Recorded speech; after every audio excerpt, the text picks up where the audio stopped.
The Antlers Blight. Pitchfork gave it a 6.2 and said the group's seventh album simmers with dread about environmental catastrophe, which is addressed both sincerely and tediously.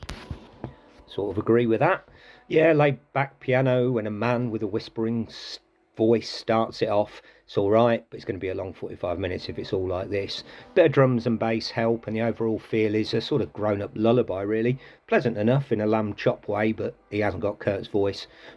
Tempo picks up, well, it doesn't pick up on track 2, slows down if anything. You know, there does seem to be a lot of miserable music around at the moment. I know the world's ending and all that, but that's not why I put on a record. I want to forget all that. I suppose soundscapes and haunting is what they're going for, but miserable is what we get, really.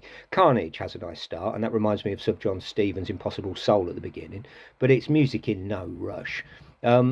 Sunday morning music rather than Friday night. It is Friday night, and maybe I want a bit of a bop or something. I ain't going to bop to this. The last minute or so has a nice bit of beef to it as well.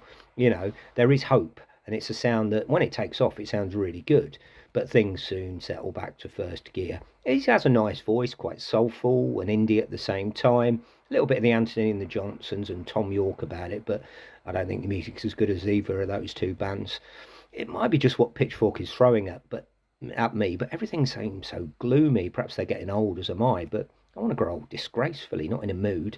Something in the Air was by far the best track. Slow start, but with a nice sort of Victorian puppet show feel, remind me of the Tiger Lilies, with an actual bit of noise at the end, you know, potential 10 out of 10 track. And if there was more like that on the album, I'll be giving this 10 listens for sure. But after that, it goes back to first gear. But I did enjoy it a little bit more, knowing that they could do something anyway. The National is another band that I thought of. Fans of them would like this. I'm not a big fan particularly. But the last two tracks were a low point. You know, literally nothing happened really. I miss the old school slow indie bands like Red House Painters that had a bit of an edge, you know. Where are they? Anyway, not bad and real quality listen, but far from exciting. 6 out of 10. Please like and subscribe.